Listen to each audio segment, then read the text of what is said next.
함께 보실 하나님 말씀은 레위기 1장입니다. 레위기 1장 14절부터 17절까지의 말씀입니다.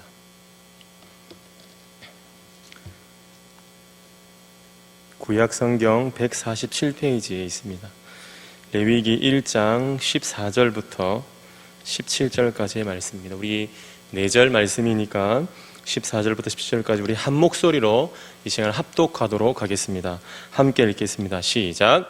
만일 여호와께 드리는 예물이 새의 번제이면 산 비둘기나 집 비둘기 새끼로 예물을 드릴 것이요, 제사장은 그것을 제단으로 가져다가 그것의 머리를 비틀어 끊고 제단 위에서 불사르고 피는 제단 곁에 흘릴 것이며, 그것의 모이 주머니와 그 더러운 것은 제거하여 제단 동쪽 재버리는 곳에 던지고, 또 그 날개 자리에서 그 몸을 찢되 아주 찢지 말고 제사장이 그것을 제단 위에 불 위에 있는 나무 위에서 불살라 번제를 드릴지니 이는 화제라, 여호와께 향기로운 냄새니라.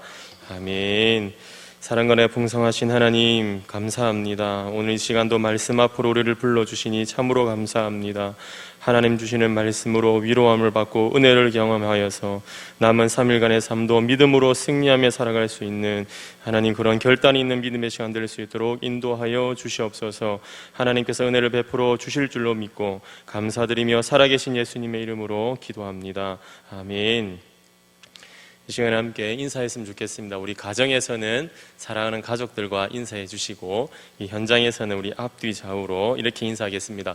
우리 따뜻한 마음을 가득가득 담아서 사랑합니다, 축복합니다 라고 2번씩 인사하겠습니다. 시작. 사랑합니다, 축복합니다, 사랑합니다, 축복합니다. 네, 감사합니다.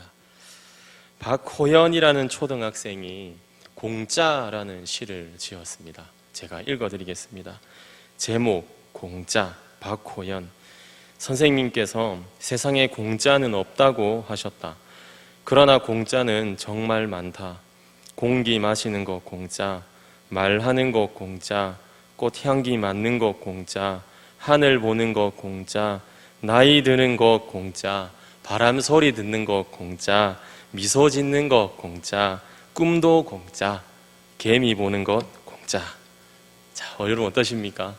정말 딱 초등학생이 쓸 수 있는 그런 공짜라는 제목의 시가 아닌가 싶습니다. 저는 이 시를 읽으면서 정말로 순수하다, 참 순수하다라는 생각을 했습니다.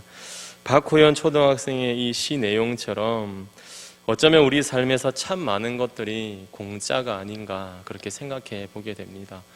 세상을 살아가는 삶의 여러 가지 기준들과 선들이 있어서 어쩌면 이런 공짜를 많이 누리면서 살아감에도 불구하고 우리가 이것이 공짜인지 모르고 어쩌면 거저 누리는 것처럼 그렇게 느끼며 그렇게 생각하며 살아가는 것은 아닌가라고 생각해 보게 됩니다. 하나님께서 은혜로 우리에게 많은 것을 공짜로 누릴 수 있도록 허락해 주셨으니 얼마나 감사한지 모릅니다. 그런데 사랑하는 성도 여러분, 우리가 하나님을 예배하고 그리고 그분을 높이는 일은 여러분 공짜일까요? 아니면 공짜가 아닙니까? 이 시간 우리가 주님 앞에 나와서 예배하는 것은 여러분 공짜입니까? 아니면 공짜가 아닙니까? 우리의 입장에서는 큰 대가 없이 그저 주님 앞에 나와서 예배 드릴 수 있는 그런 시간이 허락해지면 우리의 입장에서는 어떠한 선택지가 주어진 것처럼 느껴져서 오늘은 내가 주님 앞에 나와서 예배 드려야지, 오늘은 내가 좀 쉬어야지라는 그런 선택지가 있겠지만, 그러나 하나님 편에서는, 하나님의 입장에서 보면은 이 예배는 공짜가 아닌 줄로 압니다. 우리를 예배하게 하기 위해서 지불하신 하나님의 대가는 정말로 큰 지불이었습니다. 그 대가는 그 아들 우리 주 예수 그리스도의 죽음이었기 때문입니다. 그 하나님의 사랑하는 독생자 성자 예수님을 십자가에서 죽이심을 통해서 우리들을 구원해 주시고 죽었던 우리를 살리시고 이 시간 주님 앞에 예배할 수 있도록 해주셨기 때문에 우리 입장에서는 공짜일 줄 몰라도 하나님 편에서는 공짜가 아니라 이것은 실로 엄청난 대가를 주신 줄로 압니다. 우리가 그 은혜를 알고 이 시간 주님 앞에 믿음의 예배를 드리면 참으로 좋겠습니다. 지난 시간에 우리는 소외 번제에 대해서 말씀을 나누었습니다. 성도님들 기억하실지 모르겠습니다. 기본적으로 번제는 여러분 뭐라고 제가 말씀을 드렸겠습니까? 가축을 제외하고 다 태우기 때문에 이 번제는 제가 어떤 제사라고 말씀을 드렸습니까? 가장 비싼 제사다라고 말씀을 드렸습니다.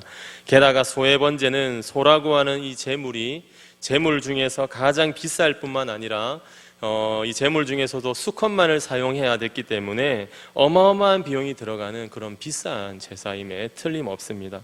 이 소외 번제를 통해서 우리가 경험하게 되는 은혜가 무엇입니까? 우리는 하나님께서 거룩하신 분이라는 것을 우리가 깨닫게 됩니다. 본디 우리는 우리의 모습 그대로 하나님 앞에 설 수 없는 죄인입니다. 우리가 하나님 앞에 서기 위해서는 죄의 값을 치를 제물이 필요했다고 제가 말씀을 드렸습니다. 그래서 흠이 없는 수소가 제사를 지내는 그 사람의 죄를 다 뒤집어쓰고 전가를 다 당해서 그 자리에서 죽고 난 그 다음에야 우리가 주님 앞에 나아갈 수 있었다라는 사실을 지난 시간에 우리가 살펴보았습니다. 죄인인 인간이 하나님 앞에 선다고 하는 이 사실은 엄청난 대가의 지불이 필요했습니다. 절대 공짜가 아닌 겁니다. 우리가 주님 앞에 나와서 예배하는 이 시간은 절대로 공짜 아닙니다.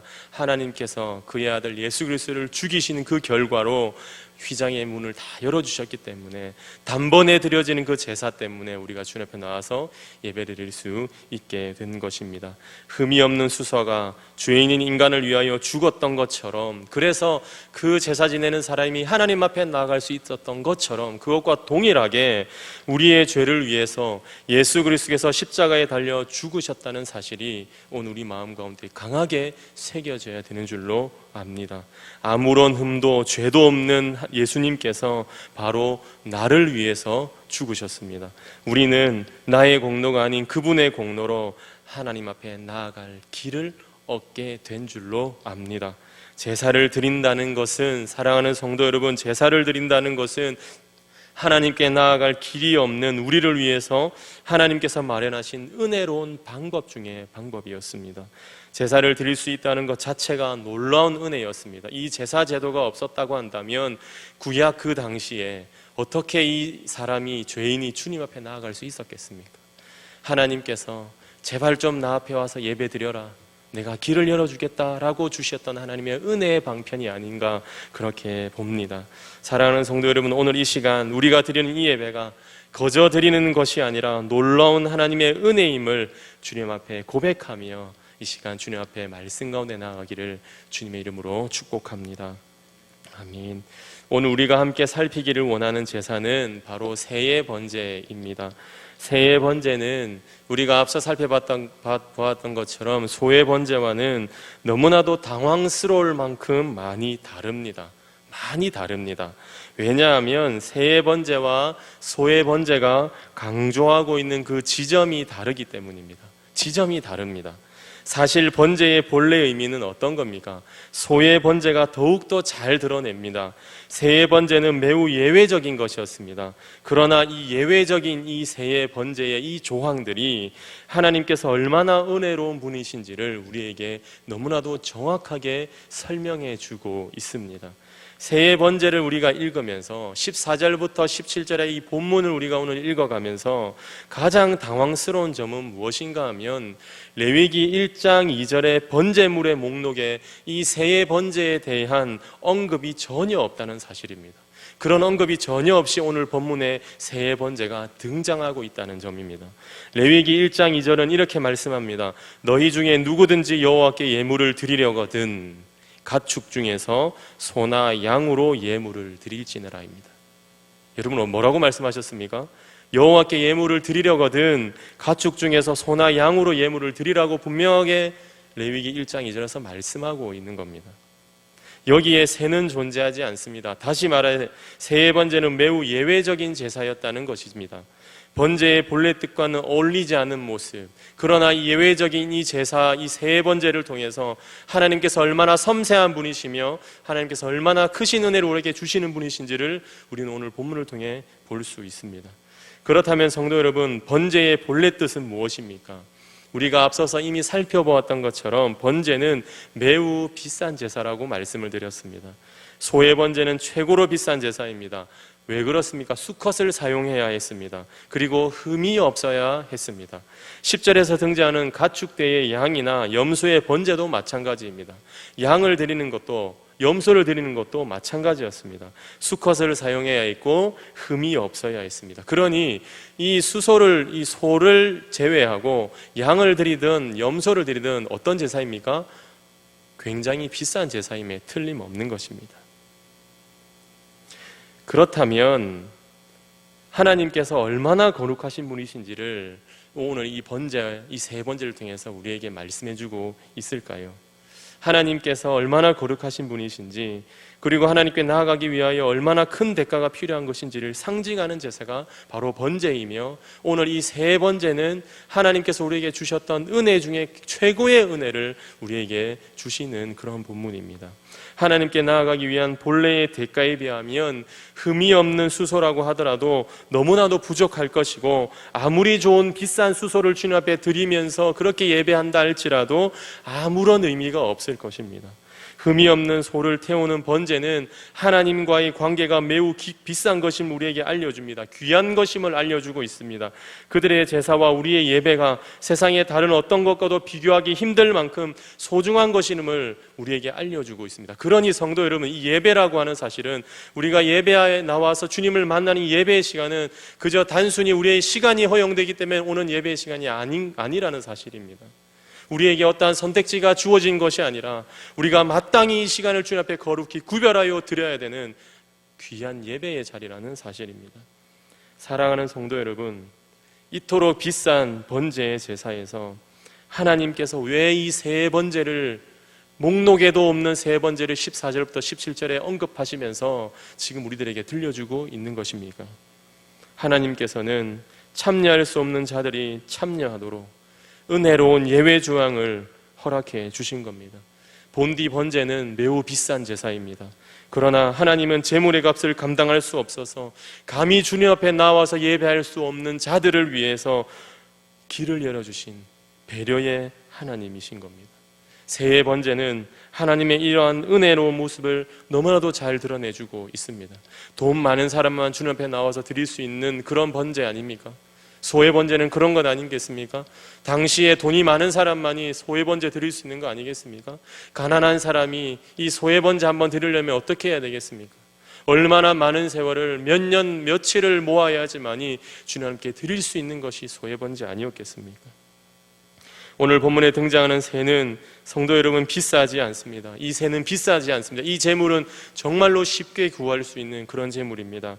새의 번제를 설명하는 14절에서 17절 이 어디를 살펴보아도 이 새에 대해서 흠이 없어야 된다라고 하든지, 안 그러면 이 새는 반드시 수컷 새를 사용해야 된다라고 하는 그런 어떠한 조항이나 기록이 전혀 보이지 않습니다. 제물의 자격이, 제물의 가치가 어떻습니까? 소에 비해서 굉장히 많이 낮아졌습니다. 많이 낮아졌습니다. 상당히 많이 내려갔습니다. 새해 번제의 대상으로 지목된 산비둘기 혹은 이 집비둘기 새끼는 총신대학교 신학대학원의 김경열 교수님에 의하면 한 마리에 얼마쯤 하겠습니까? 성도 여러분, 얼마쯤 하겠습니까? 한 마리에. 오늘날의 가치로 환산한다면 이 집비둘기나 산비둘기 새끼는 얼마쯤 하겠습니까? 한 마리에 오늘날로 치면 500원 정도의 가치를 지닙니다. 500원 정도입니다. 가난한 자들이 얼마든지 드릴 수 있는 제물의 값 아니겠습니까? 소에 비해서 굉장히 많이 내려갔습니다. 얼마든지 주님 앞에 내어놓을 수 있습니다. 얼마든지 주님 앞에 나아가서 예배할 수 있도록 하나님께서 예외 조항으로 세 번제를 주신 것입니다. 우리는 이를 통해서 하나님께서 원하시는 것이 무엇인지를 발견하게 됩니다. 계속 강조한 것처럼 번제는 비싼 것이지만 그 비싼 번제를 제정하시고도 자신에게 나오지 못하는 자가 혹여나 생길까봐 싶어서 피할 길을 내신 하나님의 마음이 이 세 번제에서 느껴진다라고 하는 사실입니다. 사랑하는 성도 여러분, 시편 51편 17절에 보면 이런 말씀이 등장합니다. 하나님께서 구하시는 제사는 상한 심령이라 하나님이여 상하고 통회하는 마음을 주께서 멸시하지 아니하시리이다. 비싼 번제를 제정하셨지만 사실 정말 비싼 값은 하나님께서 이미 다 지불하셨습니다. 이미 다 지불해 주셨습니다. 예수님을 통하여 우리에게 지불하셨습니다. 하나님께서 우리에게 이 번제를 통해 기대하시는 것은, 이 세 번제까지 포함해서 이 번제를 통해 하나님께서 우리에게 기대하시는 것은, 우리가 소를 가지고 오든지 혹은 양을 가지고 오든지 혹은 염소를 가지고 오든지, 가진 것이 없어서 이 비둘기 새끼나 산비둘기 새끼를 가져오든지 아무 상관없이 우리가 주님을 찾고 우리가 주님을 구하고 우리가 주님 앞에 엎드리며 우리가 주 앞에 눈물 흘리면서 상하고 통회하는 마음으로 뭐 하기를 원하시는 겁니까? 주님 앞에 나와서 주님 앞에 서기를 원하시는 겁니다. 더 쉽게 말씀드리면 주님 찾기를 원하신다는 겁니다. 제발 다른 곳 가지 마라. 사랑은 나의 아들과 나의 딸들아, 나의 자녀들아, 다른 곳 가지 마라. 내 앞에 와라. 나를 좀 찾아와라. 주님 앞에 서기를 하나님 원하시는 것입니다. 우리 예수님께서 과부가 바친 두 렙돈을 보고 여러분 무엇이라 말씀하셨는지 혹시 기억하십니까? 마가복음 12장 43절에 보면 이렇게 말씀합니다. 내가 진실로 너희에게 이르노니 이 가난한 과부는 헌금함에 넣는 모든 사람보다 많이 넣었다라고 말씀했습니다. 헌금함에 넣는 모든 사람보다 많이 넣었다고 말씀했습니다. 우리 하나님은 가난한 자를 멸시치 않으시는 그런 하나님이셨습니다. 그 누구라도 하나님을 찾고 구하는 자를 만나주시는 은혜의 하나님이 우리가 믿는 살아계신 하나님이셨습니다. 사실 이 둘에 또 넣었던 이 과부보다 더 많은 헌금을 넣었던 사람이 있지 않았겠습니까? 자신이 가진 것을 가지고 넘치도록 넣을 수 있었던 사람이 있지 않았겠습니까? 주님을 제외하고 많은 사람들이 더 많은 헌금을 넣은 그 사람을 보면서 우와라고 생각하며 손짓하며 이렇게 엄지손가락을 내지 않았겠습니까? 그러나 주님의 관점은 달랐습니다. 두 렙돈밖에 드리지 않은 이 여인을 바라보면서 하나님께서는 가장 많이 넣었다고 말씀하십니다. 사랑하는 성도 여러분, 여러분은 이 시간, 이 예배 시간에 무엇 가지고 오셨습니까? 여러분 이 예배 시간에 수요일 기도회를 주님 앞에 오면서 무엇 가지고 오셨습니까? 여러분 혹시 소 가지고 오셨습니까? 여러분 혹시 양 가지고 오셨습니까? 염소 가지고 오셨습니까? 안 그러면 비둘기 새끼나 산비둘기 새끼 가지고 오셨습니까? 그것들 주님께 다 비틀어서 주님께 다 태울려 드리면서 그리고 이 자리에 앉으셨습니까? 그렇게 해서 피할 길을 내고 예배할 수 있는 자격의 길을 열으셨습니까? 그리고 이제 우리가 이 자리에 앉아 있는 겁니까? 무엇을 가지고 왔던지 간에 상하고 통회하는 마음을 주님 앞에 내어놓고 주님, 내가 주님 앞에 왔습니다. 지난 3일간 이리 치며 저리 치며 때로는 넘어지고 때로는 믿음 가운데 살지 못했음에도 불구하고 주님, 제가 주님 앞에 왔습니다. 주님 좀 나를 받아주십시오 하는 그 마음으로 예배하는 주님이 찾으시는 한 사람 되기를 우리 하나님께서 오늘 기대하시는 겁니다. 힘이 들어서 믿음으로 혹여나 살지 못했다 할지라도 그럼에도 불구하고 예배 시간을 거룩하게 여기고 주님을 만나기 위해 달려오는 우리의 참된 마음을 하나님께서 요구하시고 원하시는 것입니다. 그렇게 할 때에 우리 주님 재물의 크기에 상관없이 말씀하시는 겁니다. 소를 드리든 무엇을 드리든 오늘날로 따져서 500원의 가치밖에 되지 않는 이 산비둘기나 집비둘기 새끼를 밖에 드리지 못한다 할지라도 하나님께서 17절 본문 17절의 마지막 문단의 마지막 쪽에 곧 여호와를 위한 향기로운 냄새다라고 그렇게 말씀하시며 우리의 예배를 받으시는 겁니다. 우리 예배를 받으시는 겁니다. 사랑하는 성도 여러분, 이 세 번째는요, 두 번째로 하나님의 섬세하심을 우리에게 보여줍니다. 하나님의 은혜를 보여주셨다면 두 번째로 우리에게 하나님의 섬세하심을 보여줍니다. 우리 주님 얼마나 섬세하게 우리를 다루고 계신지 모릅니다. 큰 소를 드리는 사람 앞에서 여러분 어떻겠습니까? 바로 앞전에 어떤 사람이 큰 소를 데리고 와서 하나님께 예배드리며 제사했습니다. 그리고 뒤에 이어지는 한 사람이 너무 가난해서 작은 비둘기 한 마리 가지고 제사할 때 그 사람의 마음이 어떻겠습니까? 어떻겠습니까? 저 사람은 저렇게 많은 것 주님 앞에 드리는데 나는 주님께 드리고 싶어도 드릴 것이 없어요 하는 그 마음의 아픔이 얼마나 컸겠습니까? 우리 하나님 그 마음 아시고 아주 섬세하게 우리의 마음을 터치하십니다. 그렇기 때문에 하나님께서는 새 제물 역시 소나 작은 네 발 가축의 제사와 꼭 닮은 모습을 최대한 띌 수 있도록 그렇게 배려하십니다. 소나 작은 네 발 가축의 경우와 같이 새의 머리를 떼어내는 점이나 새의 날개를 아주 떼어내지는 않지만 찢는 절자를 통해 더 큰 제물의 각을 뜨는 행위와 비슷하게 하는 점을 담게 해주셨습니다. 또 모이 주머니와 그 내용물을 제거하는 것을 통해서 더 큰 제물의 내장과 관련된 절차와 아주 유사하게 하시면서 비록 500원의 가치밖에 되지 않는 이 제물을 드리지만 이 가난한 사람의 마음에 혹여나 이 소를 드리는 사람과 비교가 되어서 마음에 연약함이 생길까 봐 하나님께서 섬세하게 이 제사 제도를, 이 제사의 방법들을 섬세하게 하나님께서 제정해 놓으셨다는 겁니다. 사랑하는 성도 여러분, 우리가 믿는 하나님, 여러분 어떻습니까? 참 섬세하지 않으십니까? 은혜가 넘치는 분 아닙니까? 누구보다 약자를 알고 배려하시는 분이 우리가 오늘 이 시간 예배하는 살아계신 하나님인 줄로 믿습니다. 가난해서 어쩔 수 없이 드린 보잘것없는 새해 번제를 하나님은 가벼이 여기지 않으셨습니다. 동일한 가치로 흠량하여 주셨습니다. 다른 제물을 드리는 자들에 비해 초라하게 보이지 않게 하기 위해서 여러 섬세한 조치들을 취하시면서 그 사람의 마음을 헤아려 주시고 참된 마음으로 하나님 앞에 나와서 예배하는 그 마음을 하나님께서 받아주시면서 향기로운 냄새다라고 그렇게 해주시는 것을 오늘 본문을 통해 우리가 볼 수 있습니다. 주 안에 사랑하는 성도 여러분, 오늘 우리가 살펴본 세 번째는 마치 달란트 비유를 떠올리게 합니다. 각각 5달란트, 2달란트, 1달란트를 가진 종들에게 있어서 여러분 문제는 그들이 유언을 남겼느냐 아니냐가 아닙니다. 5달란트를 받았으니까 그 2배로 남겨놔야지, 그래야 착하고 충성된 종이지 라고 말씀하시고, 2달란트를 받았으니까 2달란트를 넉넉히 더 채워서 4달란트, 5달란트를 남겼어야지 라고 말씀하시면서 착하고 충성된 종이다라고 말씀하지 않으셨습니다. 하나님께서 5달란트, 2달란트, 1달란트를 주시면서 기대하시는 바는 배로 남겨라 이것이 아닌 것입니다.